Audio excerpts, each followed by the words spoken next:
Pemirsa, Gubernur Jawa Timur telah menetapkan status kedaruratan terkait runtuhnya bangunan musola di Ponpes Al-Qosini.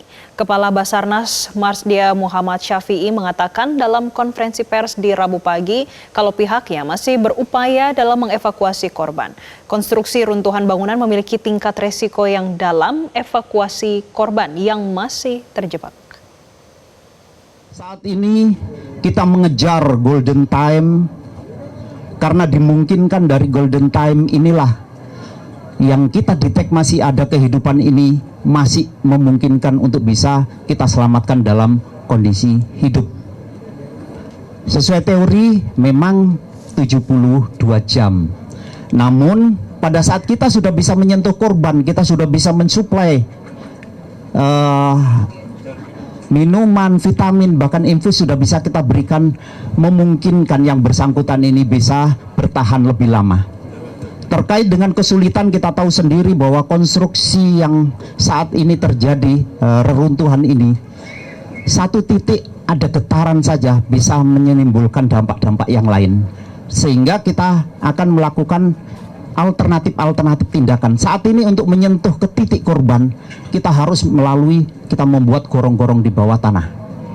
Dan kalau kita tahu konstruksi awal dari permukaan dasar dari bangunan ini merupakan timbunan-timbunan dari bangunan-bangunan lama. Sehingga pada saat kita membuat galian ini pun beresiko kiri kanan juga ada longsoran-longsoran kecil. Sehingga akses untuk bisa masuk hanya relatif di 60 cm. Karena ada di situ ada kolom-kolom beton-beton yang terjadi. Dan itulah sebenarnya yang kita hadapi, bukan berarti kita tidak kepingin terbuka masyarakat untuk bergabung, tapi untuk dipahami bahwa pada saat kita melaksanakan tugas khusus dalam rescue ini memang perlu adanya clear area, misalkan seperti itu. Pemirsa, pencarian hari ketiga difokuskan pada evakuasi korban selamat dan hasil deteksi dengan berbagai alat terindikasi ada 6 korban yang masih ada tanda-tanda kehidupan. Dan untuk mengetahui informasi selengkapnya saat ini kami sudah terhubung dengan Belinda Firda yang akan melaporkan langsung dari kawasan Sidoarjo, Jawa Timur. Belinda, bagaimana proses evakuasi yang berlangsung hingga saat ini? Kalau kita tadi pagi mendengar ada keterangan dari Kepala Basarnas menyampaikan mengejar untuk golden hour-nya. Bagaimana hingga saat ini terkait dengan evakuasi korban selamat? Jessica, Gemma, dan pemirsa, selamat siang. Betul sekali, ini adalah hari ketiga proses pencarian evakuasi korban robohnya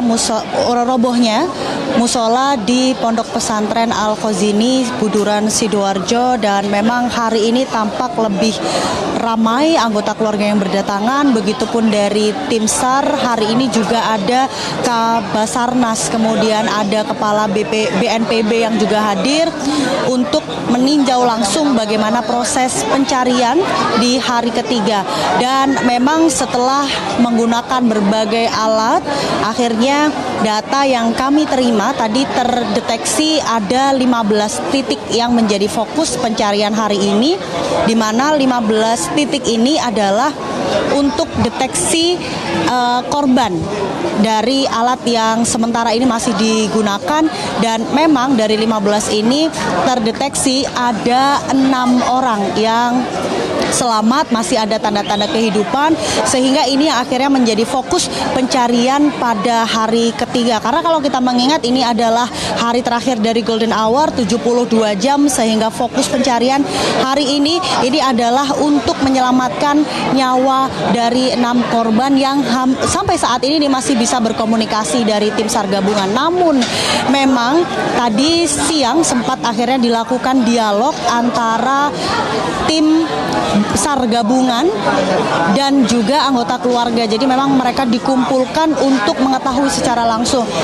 Saya bisa gambarkan pemirsa bahwa di posko ini selama 2 hari terakhir kemarin ini informasinya cukup simpang siur, bahkan beredar informasi yang kurang baik untuk didengar oleh anggota keluarga sehingga mempengaruhi psikologis mereka. Akhirnya di hari ketiga ada dialog, mereka bisa mendengarkan secara langsung apa sebenarnya alasan-alasan.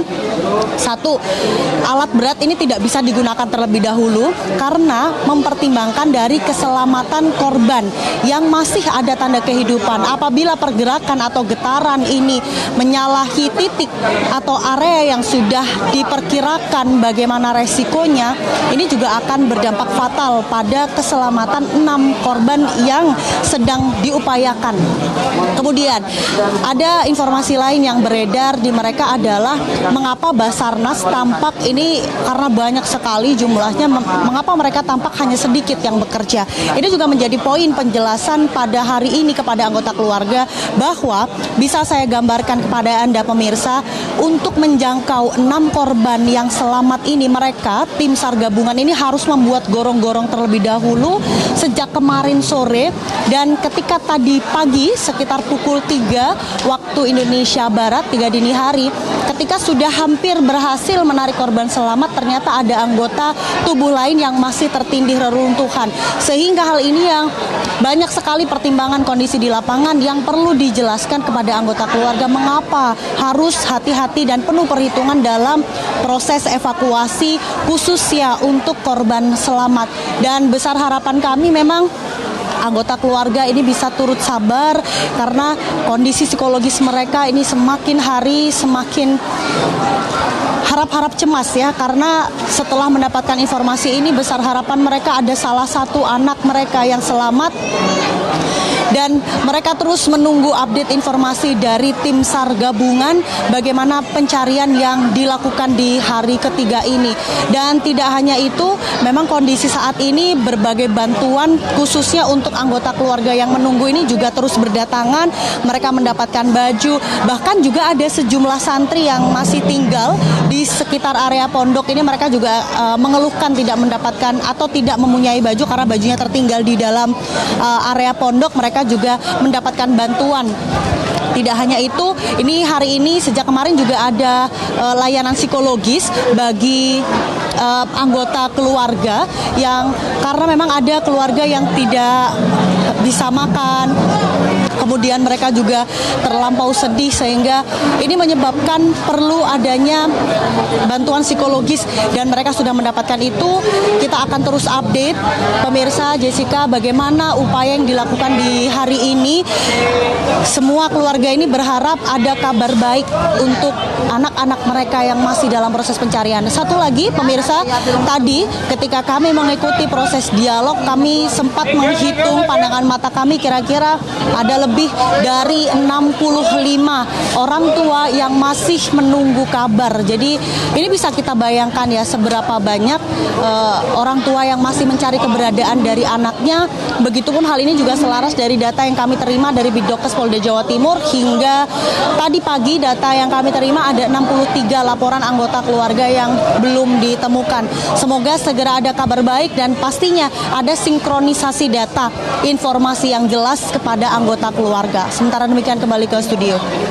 Baik, terima kasih atas informasi Anda, Belinda Firda, langsung dari kawasan Sidoarjo, Jawa Timur. Selamat kembali bertugas.